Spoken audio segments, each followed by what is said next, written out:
Hi,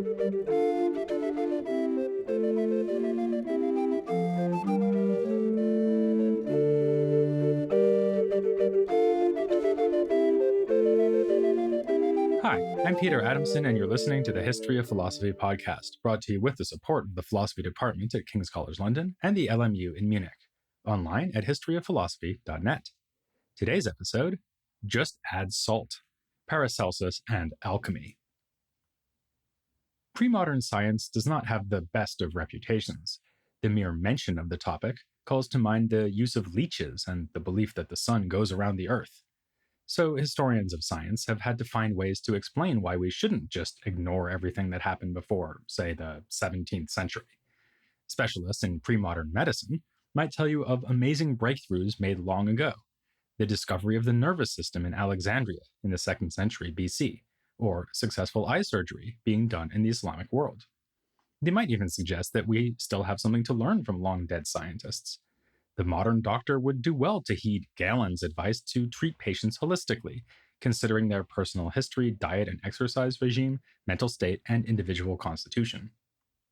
While these moves might be persuasive in the case of medicine, they seem less promising when it comes to the disciplines known by the disparaging name of pseudosciences, applied to such disciplines as astrology and alchemy.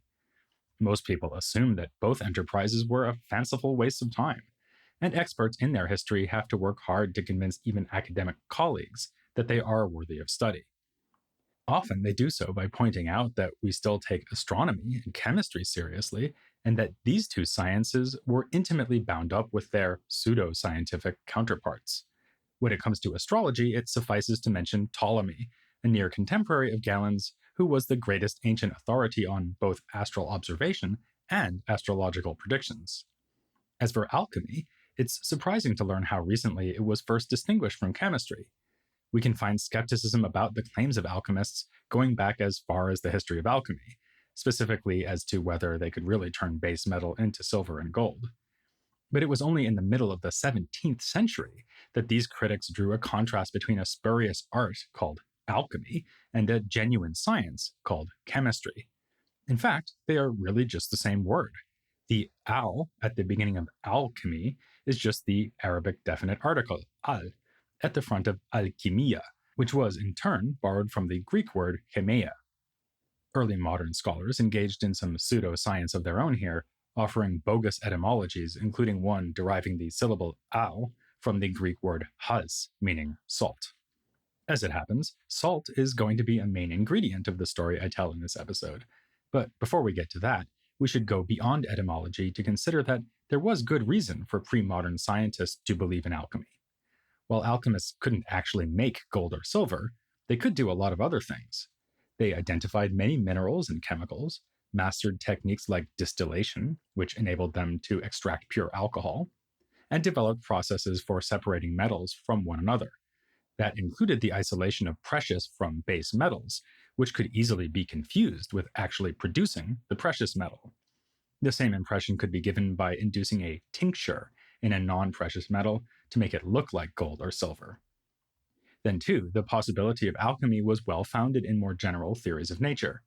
For Aristotle and his many followers, all bodily substances were ultimately made from the four elements: air, earth, fire, and water. Aristotle explicitly said that these elements can turn into one another, as when water evaporates to become air. It seems to follow that it should be possible to break down any physical substance, lead for instance, into its elemental constituents, and to use these as the basis for making another substance, like gold. Here it's telling that when the Muslim Aristotelian Al-Farabi wrote a short work that is critical of alchemy, he conceded that in principle anything can be turned into anything. The claims of alchemists are nonetheless false, but only because it is in practice impossible to carry out the transformations they describe. Somewhat earlier than Al-Farabi lived Jabir ibn Hayyan, whose name came to be attached to a large corpus of alchemical writings that would become influential in Latin translation. These writings drew on the ideas of Aristotelian physics, including the four-element theory, but Islamic alchemy could also be based on alternative ideas about material constitution. In my own recent book on the doctor, philosopher, and alchemist Abu Bakr al-Razi, I've suggested that he grounded alchemy in an atomic theory of matter. New substances could be produced by dissolving composite bodies and recombining their particles.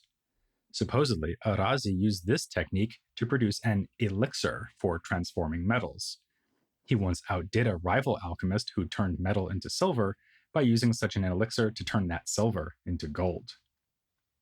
As this story reveals, the goal of alchemy was not necessarily to start with one substance and melt, dissolve, or fuse it to make it into something else. Rather, alchemists often spoke of producing a chemical substance, the famous philosopher's stone, which could then be applied to suitably prepared metals to transform them as desired. You might remember that Cornelius Agrippa talked about the philosopher's stone as perfectly balanced. This echoed long-standing alchemical theories. According to one idea, the stone was a mixture of pure elemental fire and water, which were in this context called sulfur and mercury, or designated by nicknames like Mars and Vulcan to avoid revealing trade secrets. Often an analogy was drawn to medicine. The philosopher's stone was like a drug being used to treat metal by eliminating impurities or releasing their inner spirit. Like many pre-modern doctors, going back as far as Galen, alchemists paid attention to the influence of the stars on their procedures.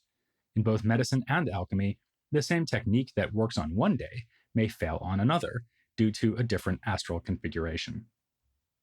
This brings us to the most famous figure of Renaissance alchemy, Paracelsus, whose central achievement was to adapt chemical ideas for use in medicine.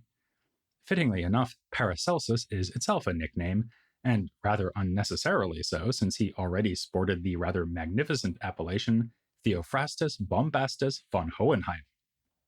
Bombastus looks like it must be a literary conceit, but it really was his family name. Still, it fits nicely because Paracelsus was quite a bombastic individual. He was a widely traveled man who wore a sword while sleeping and could defeat peasants in drinking contests.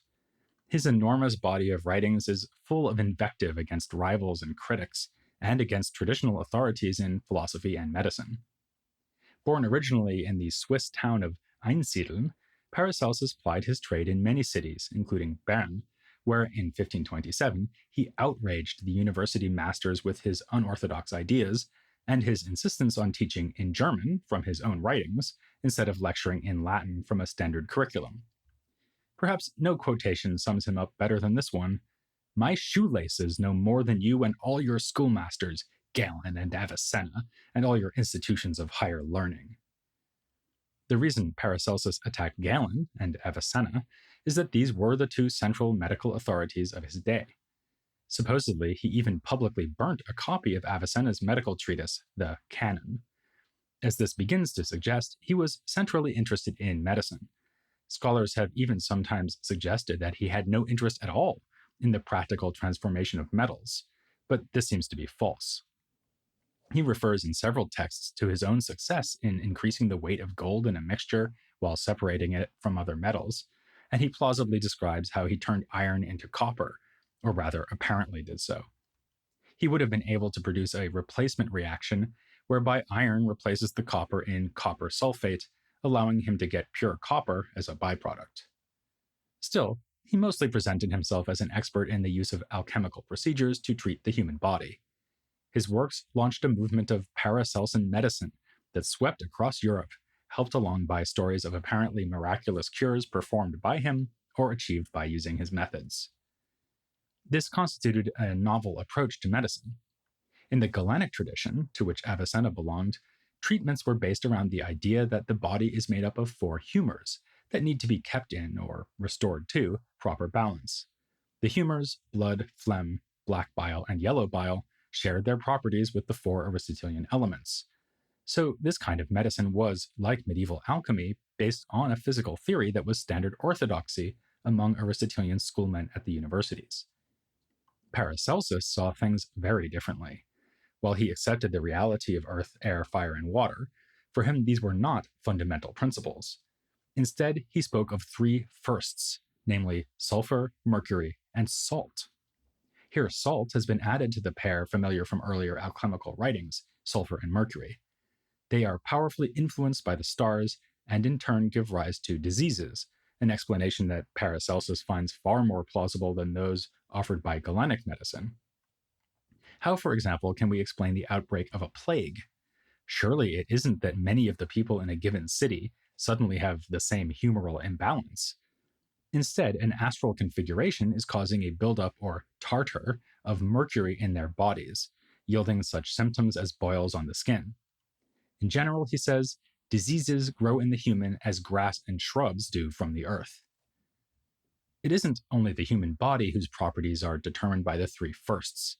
They are the ultimate constituents of all bodies, hidden under the outer form or aspect of things. They are the real prime matter, spoken of but not properly understood by Aristotelians. We can see them at work in such everyday processes as the burning of wood, which yields flame, smoke, and ash, the manifestations of sulfur, mercury, and salt, respectively. Strictly speaking, each kind of substance has its own version of sulfur, mercury, and salt. They are not just universally present material stuffs, rather, they are understood in functional terms. It is salt that gives bodies their solidity, sulfur their combustibility, and mercury their fluidity. Paracelsus compares the three principles to seeds jumbled in a sack, whose fruits emerge through natural and artificial processes of material transformation. His natural philosophy thus applies an organic metaphor, even to supposedly dead matter. A nice illustration is his account of the generation of minerals, which for him grow out of elemental water as the seeds of salt, sulfur, and mercury cause it to form into a viscous fluid that sprouts through the earth like roots in soil. Likewise, earth is an elemental mother full of seeds, which blossom forth as vegetation and animals. God placed the seeds of all things in the elements from the beginning of creation, with different fruits coming forth at different moments, which are predestined for them, as most clearly illustrated by the seasons. As he nicely puts it, everything has its own harvest, its own autumn, at its own time. Paracelsus calls this process natural alchemy. As for human alchemists, they must, of course, take their cue from this bold physical theory. Paracelsus is scornful of previous scientists who, in his opinion, made discoveries by happenstance, depending on more or less random experiences rather than theory. Ironically, this is a critique that his favorite target, Galen, had leveled at some of his own predecessors, especially those in the so-called empiricist school. With a theory of seeds in hand, the alchemical doctor might treat an illness like dropsy as follows. First, recognize its cause, namely a buildup of salt in the body. Then, fight this by applying mercury, which Paracelsus rather alarmingly sees as a very useful drug. Though he admits that it sometimes causes harm, this happens only when it is administered at the wrong time, that is, under the wrong astral influence. One might also use mercury to cure a mercury-based disease, purifying or rectifying its influence in the body, an early example of the homeopathic principle in medicine. Paracelsus thus transposes to the medical context an idea that was fundamental in the history of alchemy, namely that the adept of this art should perfect nature. Showing again his penchant for homely comparisons, he says that the alchemist's work is really no different from that of the baker or winemaker. Where an Aristotelian or Galenic scientist would assume that perfecting nature means establishing a correct balance between the constituents of a body, Paracelsus's idea is the reverse. Thinking alchemically means separating out the fundamental bodily principles and making them as pure as possible.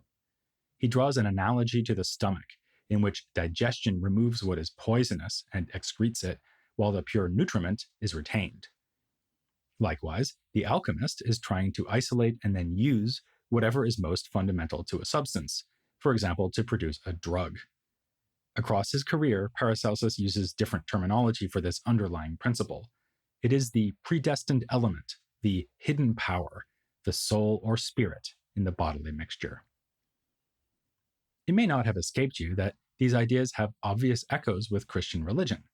The Trinity of chemical principles is a pretty obvious echo of the three divine persons. In fact, before Paracelsus, an early 15th century treatise called the Book of the Holy Trinity had proposed adding salt to mercury and sulfur to get three physical principles. The spirit hidden within the bodily substance, an immaterial essence placed within it by God, may also remind us of the incarnation. More explicitly, Paracelsus says that all natural things are signs of God. Can we go further here and link his reformation of alchemy and medicine to the religious reformation going on around him? After all, he was putting forth unorthodox ideas, just as Luther was doing the same thing, especially in the 1520s.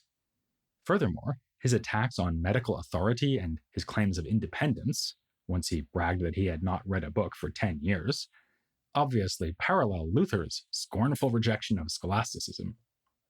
Paracelsus's opponents in Basel even called him the Luther of medicine, intended as a term of abuse, but repeated by later Paracelsians with pride.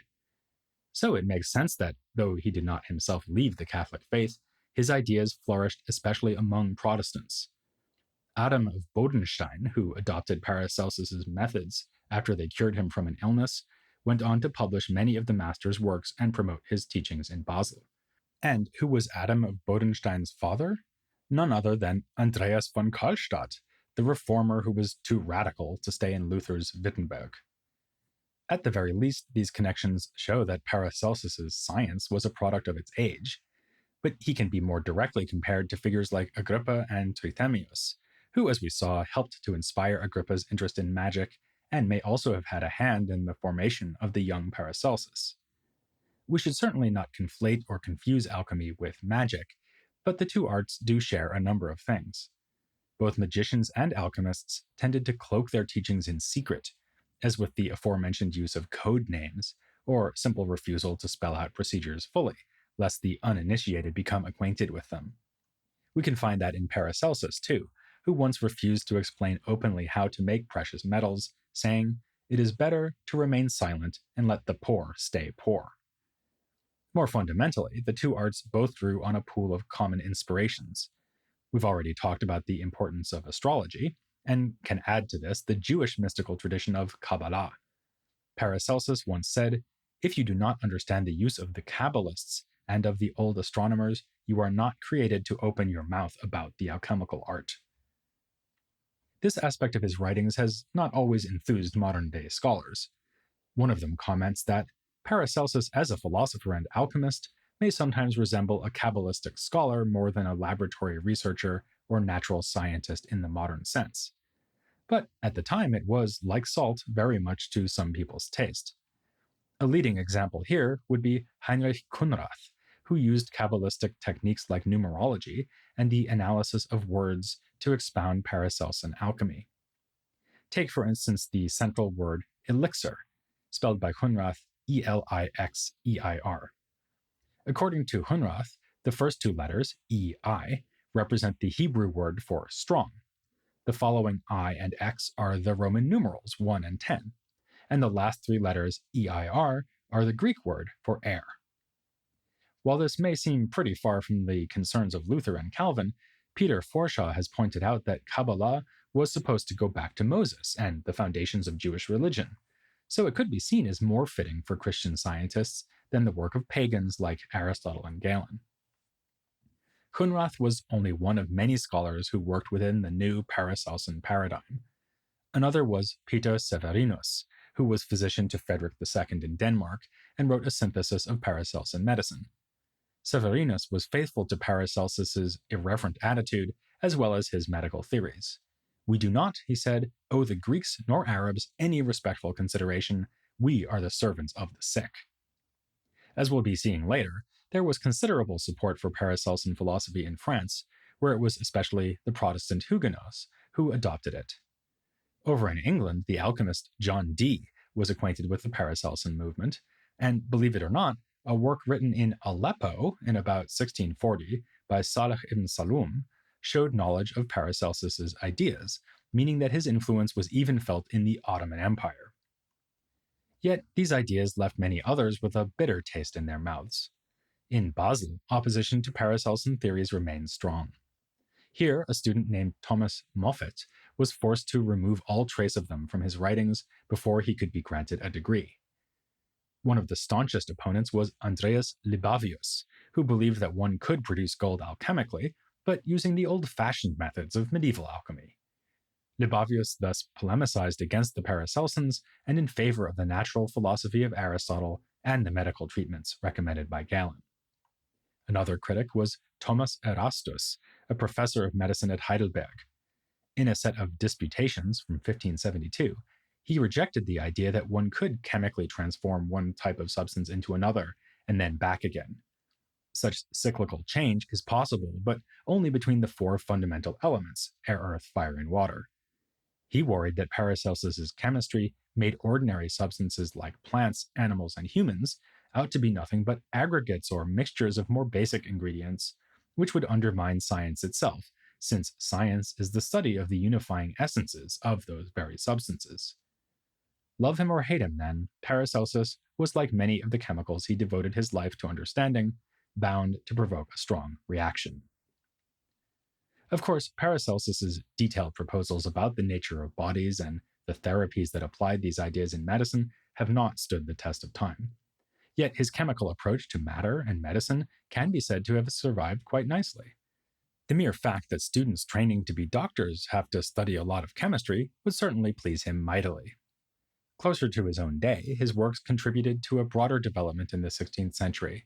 As Aristotelianism came under attack, new ideas started to sprout up in a whole range of scientific fields. Most famously, and as we'll be discussing soon, this happened with astronomy, but it also happened with a topic that was, quite literally, more down to earth, the material basis of the bodies around us. That will be our topic next time, as we continue to pursue the idea that the natures of things are seated in their material constituents, along with other theories about the composition of bodies. So don't think for a moment that it doesn't matter whether or not you join me for the next episode of The History of Philosophy without any gaps.